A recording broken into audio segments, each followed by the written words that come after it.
and we will sit here and wait for people to roll in.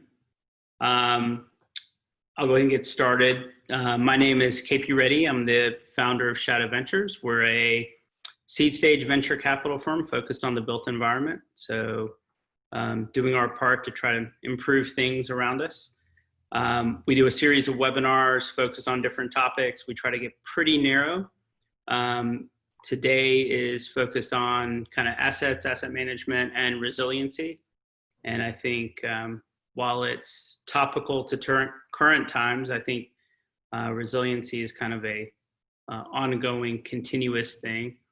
And having spent some time investing in multifamily tech companies, this time it's pandemic, but sometimes it's a hurricane, sometimes it's a tornado. So there's always kind of an impact, and how you adjust and modify your strategies based on what's in front of you on any given day is kind of a big part of it. So with us today, we have Mollie and Brad. Mollie's with Katera, and Brad is with Green Generation, and I'm gonna let them introduce themselves. And I think we've got a few questions that I'm gonna kind of ask of them, general themes, and leave them some space to improvise a bit as needed. Hopefully we don't go down any political rabbit holes, but generally improvise. And then if you want to, those of you that are listening, use the Q&A function in your bottom bar, hopefully, to just put questions out there, and we'll kind of take them along the way, and we'll try to leave some space at the end for anything we don't get to. So thank you, everybody, for joining us today. Mollie, you want to start a little bit of background on yourself and what led you to this webinar? Sure. Hi, Mollie Fadule. As KP mentioned, I'm with Katera. I have a background in real estate private equity. I spent the first majority of my career investing in assets in both North and South America across multiple asset classes.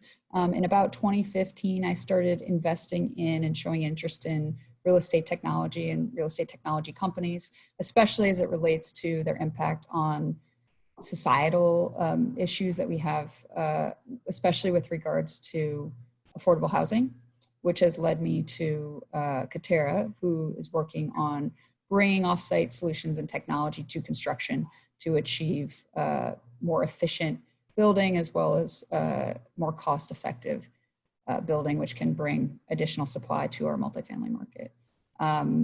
I also am an active investor in, and I follow what's happening in the real estate and construction technology space. All right, great. Thanks for joining us. You're based in Seattle, correct? I am. All right, perfect. Brad, would you like to go next? Sure, and I'm actually sitting in the other Washington, in Washington, D.C. Like Mollie, I had a long background in real estate private equity. I actually started at J&B Realty in Chicago when J&B was the largest real estate firm in the country, and then spent a decade at Starwood Capital, where I was the founding partner for Starwood's international business in both Asia and Europe, and founded Green Gen in 2011, and really in response to the 08 crisis, actually very similar to today, where our revenues were collapsing, and we looked at expenses as a way to sort of mitigate cash flow and mitigate this collapse in values. And couldn't find anybody to sort of think about energy and sustainability, couldn't find any to think about technology's role in that. And so founded Green Gen with my wife, who I'd met at J&B.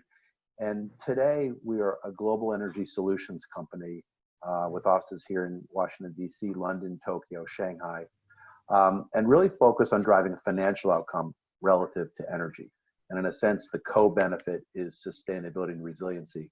But we really focus on looking broadly at the income statement, thinking broadly about ROI, and then using technology to lower the costs in various ways, including energy, but also insurance, repairs and maintenance, labor utilization, to drive the value of assets.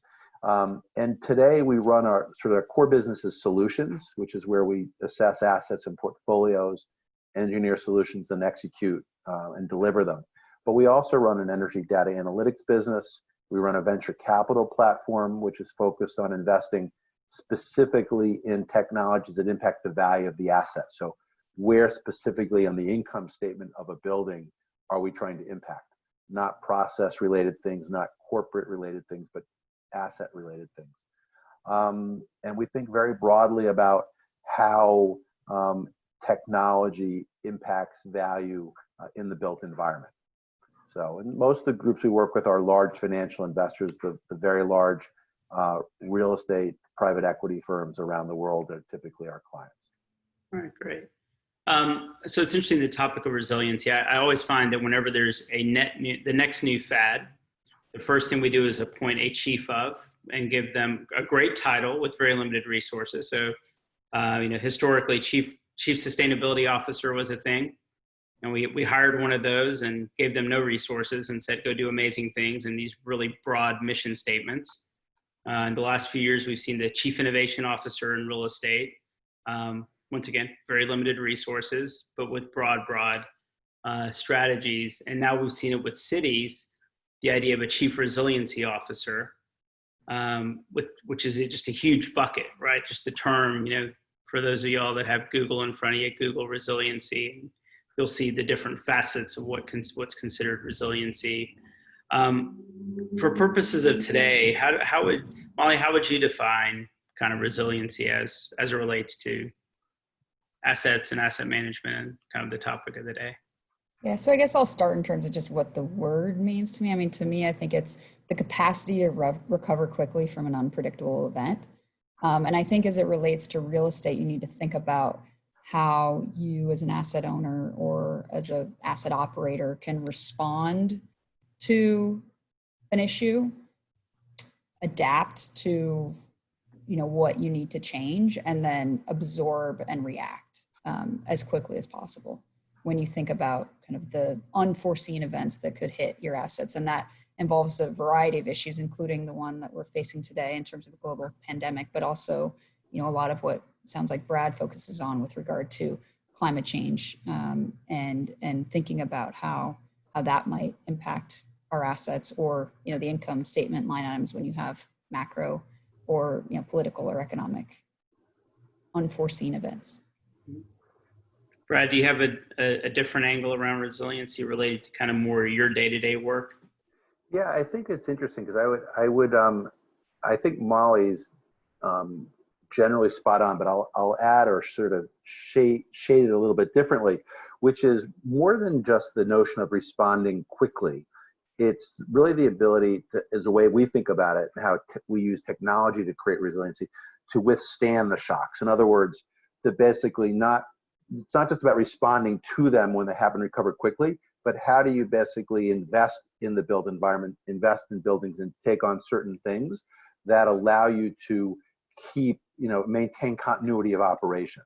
One of the things that we're really focused on, with technology from lots of different angles, and is I think really opportune right now, is the idea of correlating physical occupancy to energy consumption. All of a sudden now, in March, buildings and hotels and the built environment broadly that was really active with lots of people, almost overnight stopped functioning. Hotels that were at 70, 80%, all of a sudden were at zero, and it closed, like completely, like we're closing the hotel. And the question then becomes, as your revenues are collapsing before your eyes, how do you think about the other aspects of your building? How do you quickly respond so that they can essentially correlate the physical occupancy to the energy consumption?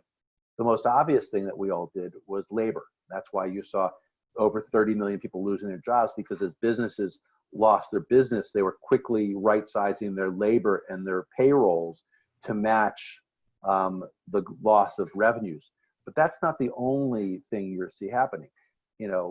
Energy, electric, water, gas, steam are also in that category. You've seen insurance companies start giving rebates, basically saying, listen, we know we've been charging you X for your car insurance, but basically you're not driving, you're not bearing the risk that we were insuring, so we're giving back some money in form. And that's all really about this correlation of the expenses to what they're trying to match up against. And that's certainly been borne out as we think about control systems, BMS, sensors, throughout the built environment. It's not specific to any one asset class. It's true of schools. It's true of government. It's true of places of worship. And I think that to us is sort of the resiliency question, is really how do you have an entity, how do you have an asset that can respond to these shocks and not just anticipate them, but build in some operational capacity to deal with them. Yeah, it's interesting. I like what Mollie was talking about, like flexibility. I'm on this kind of government task force focused on resiliency, and one of the things that we're learning, right? We have these daily calls, and we're learning is there was a great article that came out around fear and danger, right? The difference between fear and danger, and that danger's more the fact-based, right? And fear being just purely emotional. And that we're seeing K through 12, parents are making different decisions about whether their kids are going to go back to school or not. There's all of a sudden, people are thinking homeschooling. They're thinking, I've had my kids home with me, like I'll just keep them home with me, and my job's going to be work from home, so I might as well keep the kids and come up with some program. The challenge there, though, is that we got all these buildings, right? Like, it's hard to flex a physical asset, right? It's really hard to say, oh, well, I only need half of that school or half of that university now. People, we went to people and making changes around staffing and all that. Y'all, in your experience, how do you see like flexibility around, resiliency and flexibility around these physical assets that are quite rigid, right? They're pretty rigid. You can't just turn them on and off. What have y'all seen in your experience around that, about this idea of flexibility with these assets? Mollie, I'll let you go. I think it is. It's been very hard, and those that kind of weren't prepared, perhaps with all of the data or information that they had about their buildings in an easily accessible place, have not been able to be as flexible. I think, I can't really answer the question in terms of what do we do if, the built environment as we know it in terms of outside of our homes is going to be used significantly different than it was in the past.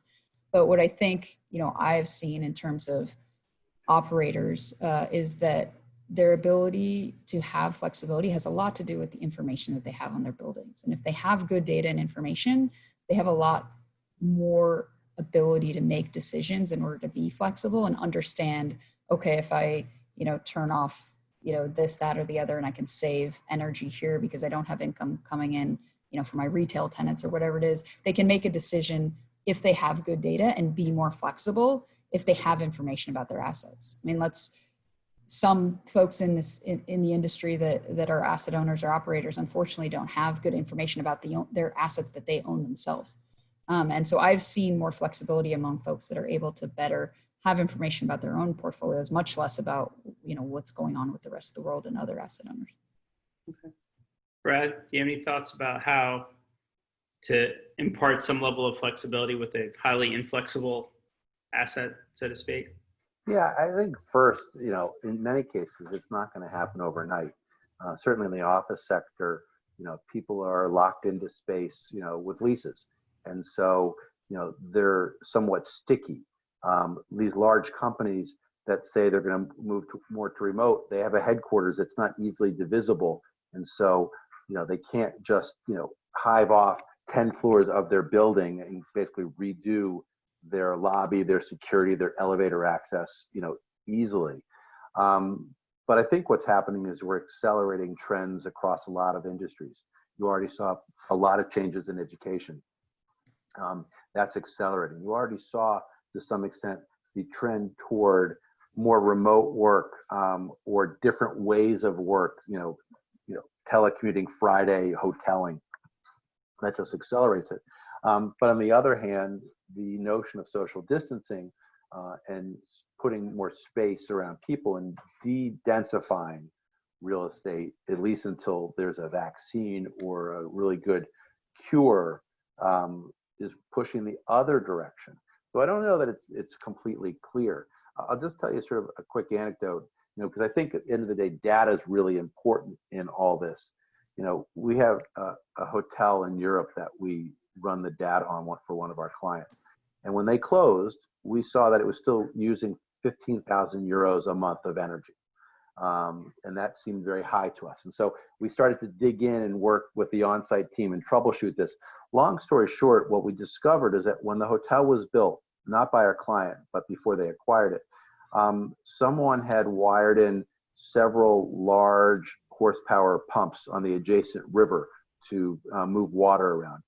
And these pumps were consuming about 10,000 euros a month of energy. And it wasn't the hotel's responsibility, but it was wired into their sub panel behind their meter. And so, there's the issue of who to claw back €1 million of money over the last decade or so. But the other thing was, in the short term, this basically reduces operating costs by 120,000 euros. And when you cap it, it's almost 2 million euros in value. We're actually not sure who should be paying. Our recommendation was, if you disconnect them, someone will come and complain, and that's probably the person who should be paying. But it's, what's happened now is there's a lot of insights that you end up getting from an event like this. You don't wish this on anybody, but there's also, how do you sort of take this and how do you learn from it, and how do you make, basically assets and organizations more resilient? This now becomes an item in the playbook for this company and for this owner, to basically look at all major loads and make sure that this isn't happening again. Yeah, it's interesting. Both of you brought up data. And I've always viewed, if you have enough data, decisions become self-evident, right? It's a lot less opinion, and people say less things like, in my experience, it's more like the data says, right? Right. And so I think it's really interesting that we live in an industry that the data is available. Mollie, you invest in tech startups. We all invest in tech startups. There's lots of ways to grab data. A lot of it has not been well implemented or implemented at all for various reasons, cultural, cost, whatever.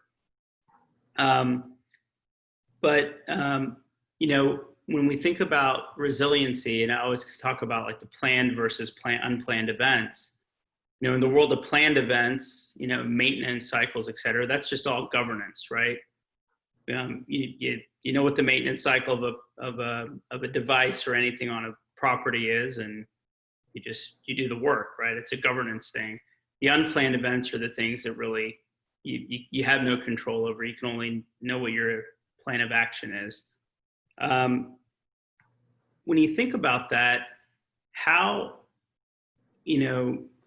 we can keep saying data, but we think about like predictive data. Like, how do you think as an industry we're using kind of data to try to predict what might have been considered an unplanned event, and how do we use that to respond well? Are you seeing, like, if you had a big stroke, are we doing it at all in our industry now, or is it pieces? And are there any industries that are doing it better in the sector in terms of real estate as a class, or how are we doing in terms of leveraging data to respond to unplanned events? I'll let you go, Mollie. I've seen it with regard to kind of predictive analysis on maintenance of kind of automation in manufacturing, which can also apply to building systems.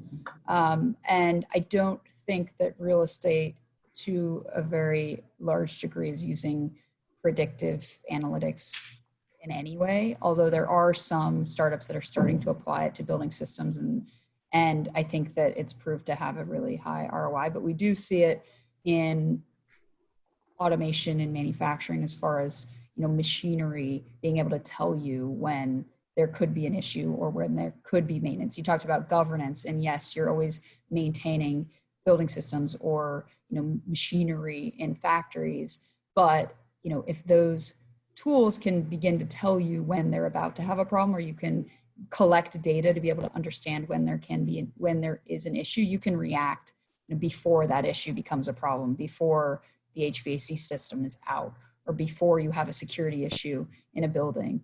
And so I have seen it applied to real estate, though it's not very widespread at this point.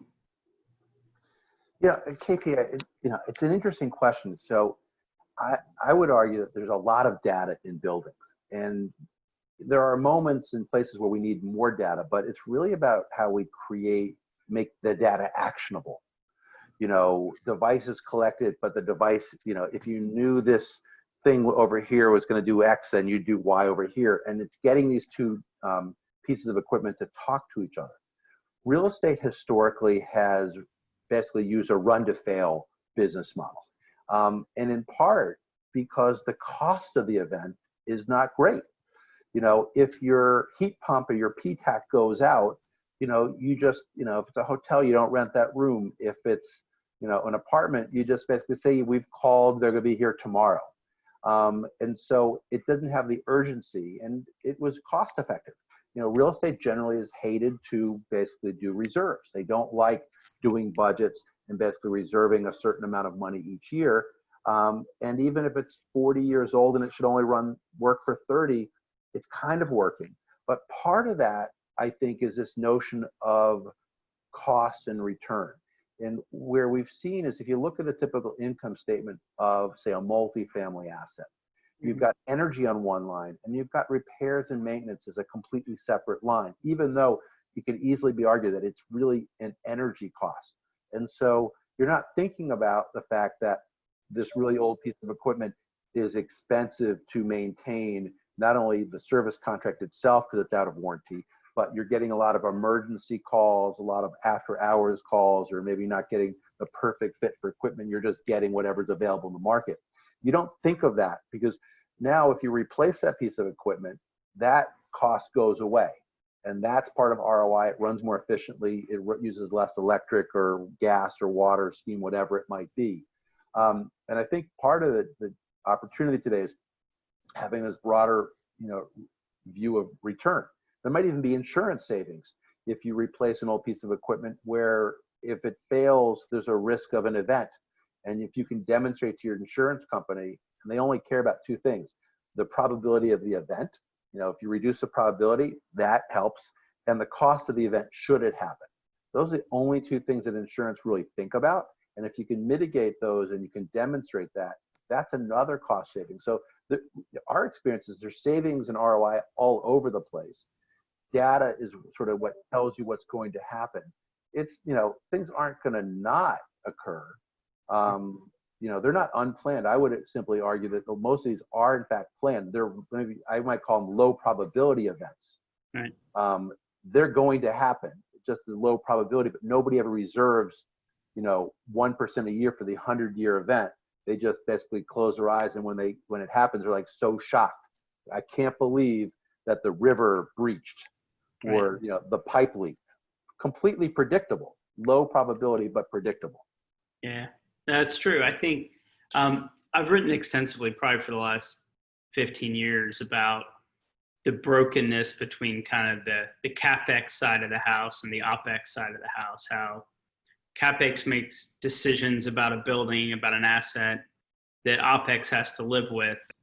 And then when OpEx learns things through these unplanned events, there is no feedback loop to say, hey, on the next project, how about we implement this instrumentation or this tech or whatever?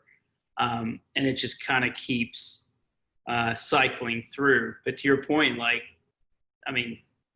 they're all there's a lot of low probability events, but the CapEx folks aren't necessarily tuning into that. They let the other guys deal with it after the fact. Yeah, KP, I'll just be making a point on that, because when we start working with somebody, we absolutely don't care if it's OpEx or CapEx. I don't care what the lease structure is. I don't care how they're going to pay for it. We simply start is there an opportunity to invest X in the building to get Y return? And then if the answer is well, that's a 4 or 5 year payback, that's attractive. Then the next stage is, okay, is it OpEx? Is it CapEx? How do you pay for it? Is there a lease structure? Who pays the expenses? Is it gross? Is it rubbed? Is it net? then you start to think about what's the best way to structure it. But if there's no project, the project economics don't work, then the rest of it is irrelevant. If it does work, then those are that's the next stage of things that you have to think about in order to, get a project that people will actually approve. Yeah, I mean, I think it's interesting. I mean, and I talk about this a good bit too, is like how Americans in our economy view assets and the life cycle of the asset, the constant trading of assets. We have several LPs in Asia, and one of them owns a bunch of hotel properties in the US. I'm like, well, I guess it's a good time for us to renovate and do all the things that we need to do. Construction costs will be lower. And I'm like, oh my God, like people don't think everybody else's hair's on fire. And you guys were talking about it being a good time to do all the things we've been wanting to do that were highly disruptive to our customers. And now we can do all those things. And I just find that fascinating because we're living in here going, oh my God, what's going to happen? Is the hotel industry ever going to recover at all? And they're doubling down and saying, because they look at it owning something for 50 years or multi-generational. And I think it's a different viewpoint. I think to your point, like it's just about solving the problem, how we pay for it. Everybody has kind of a different view. Is there, and Mollie, I didn't realize prior to you stating it, like you track a lot of tech and you're looking at a lot of stuff, and we do it. We did a report a few weeks ago on construction tech, and we do these landscape reports, and there aren't font sizes small enough, and there aren't image sizes small enough to get them all to fit on a piece of paper, right? It's just there's so much like crowding. There's a startup for everything, right? And there's multiples of them. We're getting ready to publish one on multifamily technology, and it's the same thing, right? There's just so many logos. How do y'all think about it? I mean, there's lots of people, lots of entrepreneurs out there trying to solve lots of problems with tech. How do y'all look at looking at those technologies, evaluating them?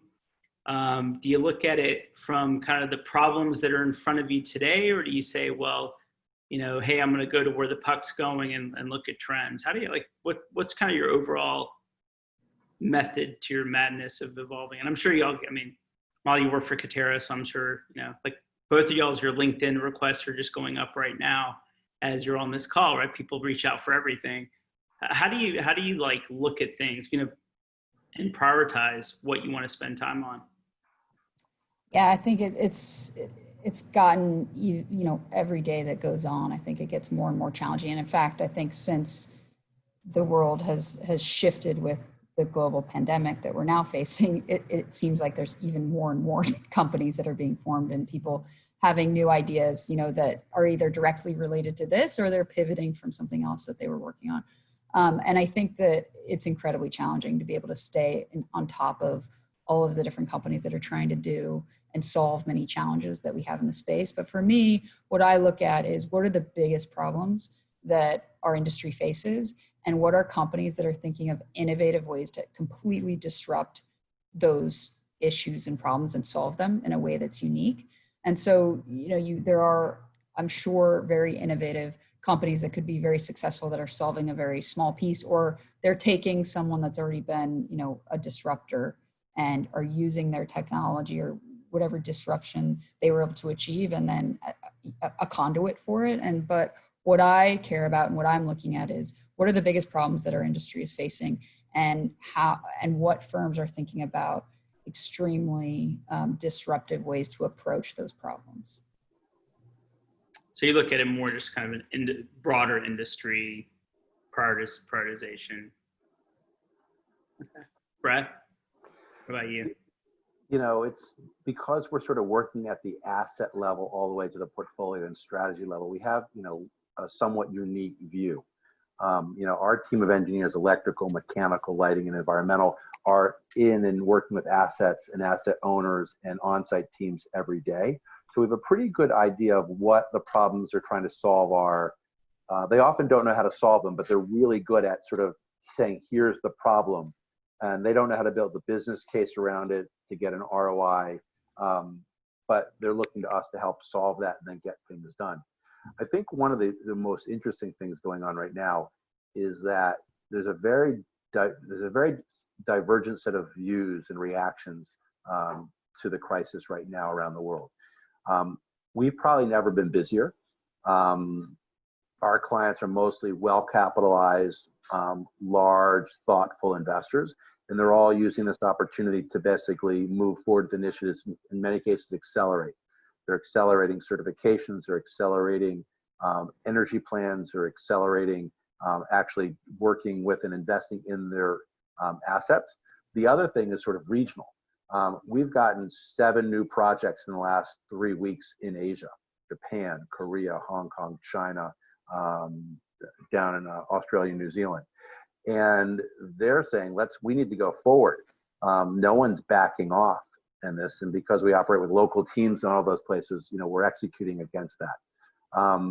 And that's true whether it's investing, it's technology, it's data, it's every which way. And the capital markets too, I think it's really important to note, the capital markets are not backing down from sustainability and ESG and thinking broadly about this. You've got a doubling down of the EU's Green New Deal. There's an announcement, I think actually it's coming out today, that they're they're putting out guidance that says sustainability is going to be the core principle of the response to the COVID-19. So they're essentially saying, we're going to rebuild the economy we want to have, not rebuild the economy that we had before. Cities, New York, Washington, with a really deep and onerous benchmarking, they're not backing down. They're not saying, we said 50% by 2030, but it's going to be 2035 or it's going to be 40%. They're like, we're not giving you any breaks. You've got to do this. You've got to report. And so, since capital sort of makes the world go round, the fact that capital partners and LPs are saying this is really critical to them means everyone's going to, focus on it and pay attention. Yeah, it's interesting you say that. I was on a call this morning with a group of hedge funds that are heavily ESG focused, and they were just like, now more than ever, like we're that much more focused. We're making it that much more of a priority. And I have been hearing a lot about Europe, how the stimulus money, in terms of how they view jumpstarting their economy, it's going to be heavily driven by green. And then we're starting to hear some rumblings about that in New York. And I find the timing interesting. Everybody kind of left Davos and pledged all this money, right? BlackRock. I mean, that's all you heard was press releases out of Davos saying, here's what we're doing. And the pandemic hit. And then, my big question was, are we still doing that, or are we not doing that anymore? Is that not important?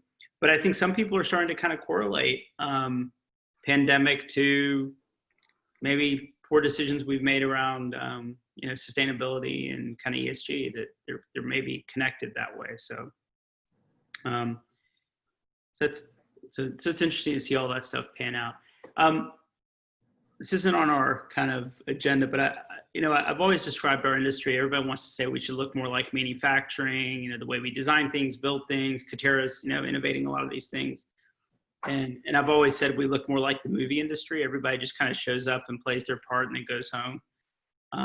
And it's someone else's problem, whether it's a flop or not. And then, but there is no real great process and engagement.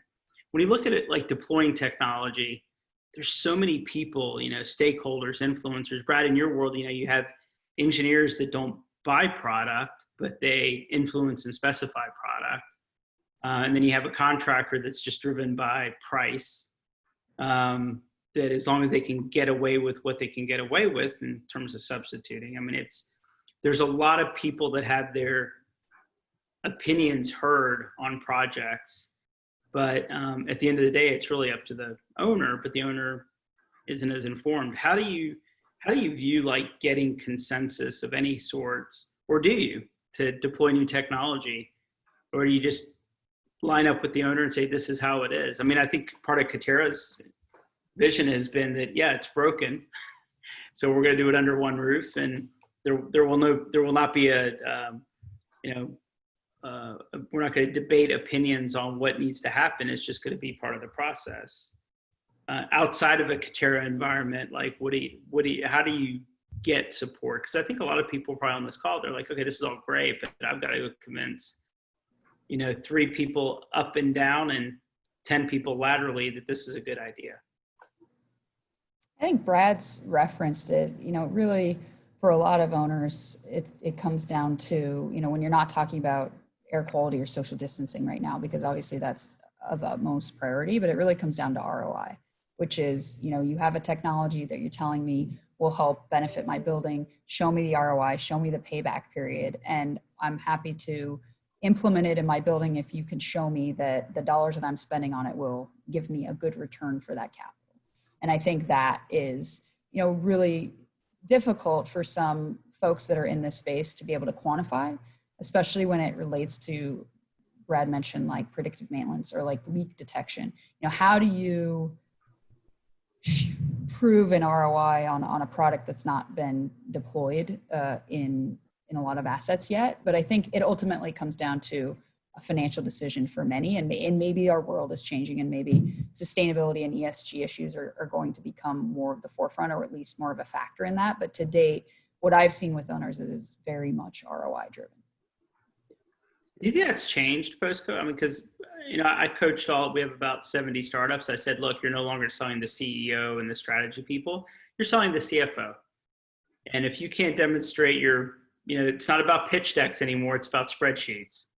So start breaking out your spreadsheets. But do you think before COVID, it was always ROI? Because I've seen things go into buildings that were like, yeah, that's cool, but I'm not sure what the value is. Or do you think those are just anomalies? It's always just been like, show me the ROI.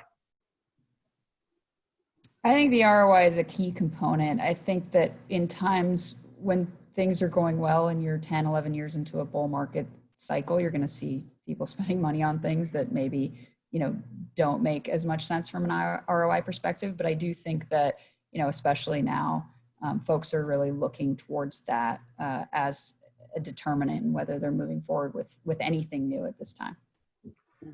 KP, we have always sold to the CFO. There are times where we sort of basically say we sell yield. You buy a building at a 6 cap, you're basically saying you're willing to spend $16.7 for $1. Leaving lease structure aside, you have a 5-year payback. You're basically buying the same dollar for $5, and once it hits your income statement, it's worth 16.5 of equity. It's yield on sale. But you made a point earlier about sort of the chief sustainability officer, and I think it sort of drives home at this point. A myriad of organizations have a CSO or somebody similar. The difference, I think, and the first question we always ask when we start working with somebody is, who do you report into? Because there's a sustainability officer or sustainability director sometimes, reports into the CEO or the CFO or COO. That tells us that they have a direct route and it's being taken very seriously. Sometimes they report into investor relations. So it's just about basically when the consultants come in and the DDQ, the due diligence questionnaire that's coming in, they're just seeing it as like, we need to fill this out to get money. And then, I was talking to a PE fund yesterday, and their sustainability effort reports into their compliance officer. So they see it as sort of a compliance issue. Like, if we don't do this, bad things will happen to us. But they don't see it as a strategic value creator. They see it as, if you will, a value detractor. And I think that's a really important role, but it's not changed for us. I mean, everything's always been about ROI. I think right now, just to stay on COVID for a moment, all this discussion around air quality is a really important one. Nobody knows what air quality is, other than we all want better air quality than worse. But how do we measure it? What's the KPIs? What are the metrics? No one really knows what we should be looking at. Should we be thinking about fine particulate matter, or VOCs, or humidity, or ozone? We don't know what the right numbers are or are not, and our brains aren't really very good at numbers and data, but we're really good at colors and images. And we're doing a lot of work around how do you create trust and confidence. The buildings can't look the same now than they did, say, in February, March, because we're not the same. So you can't just go and say, we've added filters, we've done a lot of stuff. You don't see anything. It's got to look different. You've got to message it differently. And we're, been doing a lot of work. We actually announced today, we just hired a senior person from the International Well Building Institute around this, because we want to integrate, not create healthy buildings unto itself, but integrate it into everything that we're doing and articulate the business case around that. And we're seeing, one client after another saying, we're building this, we're designing that. And to your point, owners generally don't know exactly what they should be looking for. The architects need to understand that every design decision is also a financial decision. And if they say triple pane versus double pane, argon gas, no argon gas, what kind of flooring, what kind of HVAC, what kind of drives, those are all things that will save money. And we do have to VE because we don't have finite capital. But you have to understand that every time you do that, you may be saving $1 million up front, but increasing your OpEx by 100. And when you go cap that 100, leaving lease structure aside, you may have destroyed $2 million of equity. It's maybe the right decision if you're designing it because you have to cut costs, but it may be a bad decision if you're the owner or the developer because you destroyed equity. Yeah, it's interesting you bring, I think there's definitely things that people don't see and how you communicate it. I think in multifamily specifically, we've always found it interesting because it's kind of the intersection of B2C and B2B, where you have tenants that are consumers and have a voice and have to be communicated to and have opinions, about everything. And you have to manage that. And in the office world, it was, other than my office is hot, my office is cold, you really don't have a voice per se as a employee of a tenant. But it feels like that's all going to change, right? Now, all of a sudden, people do need to be over communicated to. So it's interesting that you're seeing that. Are there anything, we talked a little bit about the tech, are there any technologies, and I know tech is such a huge bucket. Are there any technologies that you wish would be accelerated, wish that adoption, wish that VCs would get better behind? There's definitely stuff we see that we're like, I'm not sure why that company got funded, but we see more of that than the other. But do y'all see trends where, man, I wish someone would put some money behind this tech or this idea, and we don't see it happening? Because, we've seen venture become so capital life focused that, if you can't build a product and have it to market in a year, then nobody seems to be interested. We're interested, but a lot of people aren't interested, which basically creates a lot of mediocrity. But are there areas that you guys feel like, man, I wish someone would go spend the next 3 years in a lab building this or solving for that? Mollie? It's a tough one.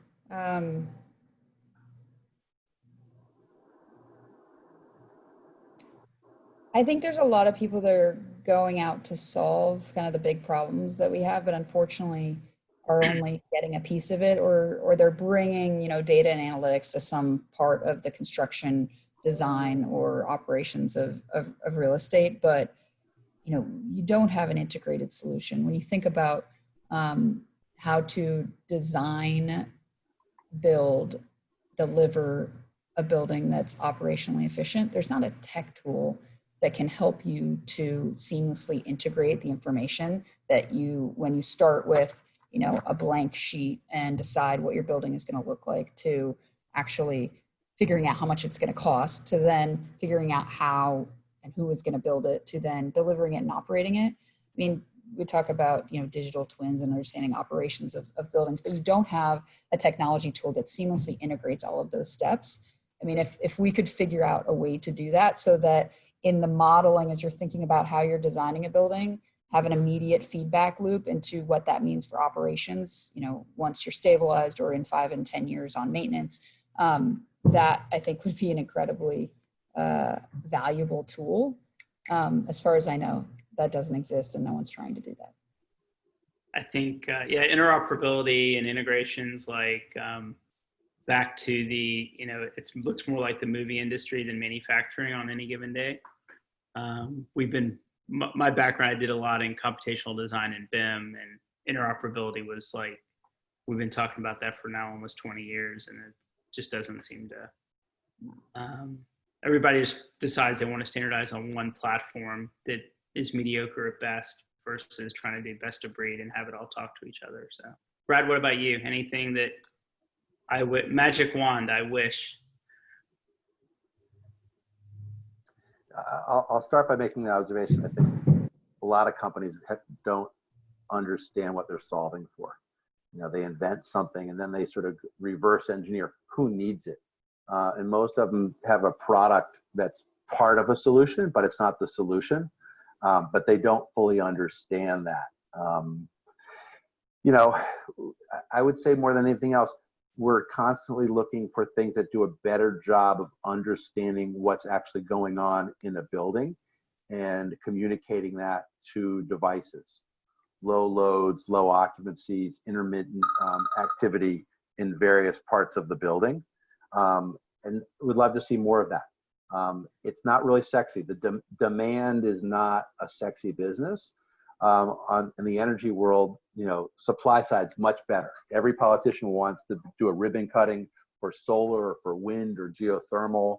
They don't want to sit there and basically do a ribbon cutting for a building, say, this building, if you could see inside the walls, it's really efficient, but you can't.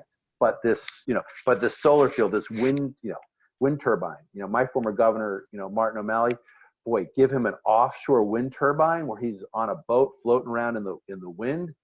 There's nothing better than that image, you know, from his point of view. All right.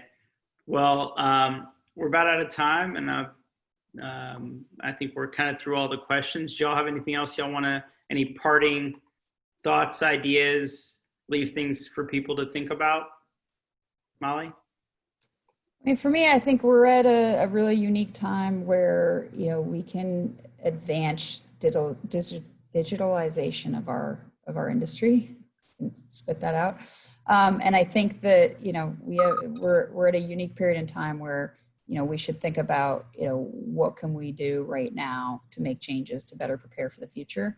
And I think that those companies that aren't going to do that are going to be severely left behind. There are a lot of people, KP, you mentioned, you know, hotel owners wanting to be proactive right now to prepare for the future. And Brad, I know you're working with a lot of big groups that have the capital backing to go and make those changes now. And I would, you know, highly recommend to anyone that's in the space to go and look at what you can do to improve the technology around your assets and the reporting of information in order to be able to operate more efficiently in the future. All right, perfect. Brad? You know, I would say that the key thing for us is, you know, we love to see innovation. And one of the things that really excites me is seeing, you know, the number of incubators and accelerators, the people that have an idea out there. You know, and the best entrepreneur for us is, you know, a solution that's born out of, you know, experiencing the problem. And increasingly we see lots of people who don't really have experience in the asset class. You know, they didn't own a building, they have an asset manager, they didn't property manage, they didn't design it or build it. They just had an idea somewhere, and that's fine. But I think it's really critical to understand what it is you're inventing or looking for and how it fits in the ecosystem of all the things out there. I mean, we only look on the venture side for two things: something that is disruptive, which is really rare, and the other is we call value. It just does something better than something else that's already out there, or it does it cheaper for the same power. And that's the vast majority of sort of, I think, innovation are these incremental types of innovation. And they're hugely valuable. But we also find them all over the world. You know, we have this sort of unique pipeline because we're working all over the world. We have people all over the world.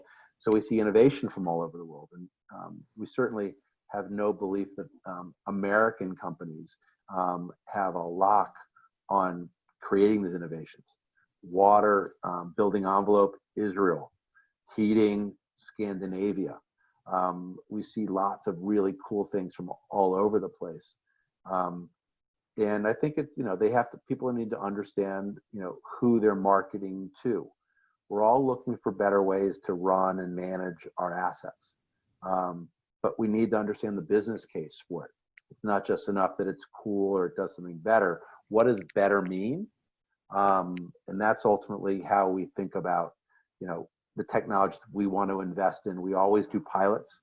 We've never invested in anything that we're not already using and working with and seeing what the team looks like. We end up due diligencing essentially all of our investments ourselves, simply because we're working with the companies. And so we have that experience. But I'm actually pretty optimistic because there's a lot of people trying to solve big problems, small problems. I think increasingly you've got real estate owners who are much more interested in what technology can do for them. But there's so much already there. A lot of it's about integrating data and operations and devices and making it all actionable. All right. Well, thank you so much for y'all's time to spend it with us and spend it with our community and further from there. And look forward to kind of maybe keeping the conversation going. And everyone have a nice day. Thank you. All right. KP, thanks. Thanks, Molly. All right, bye.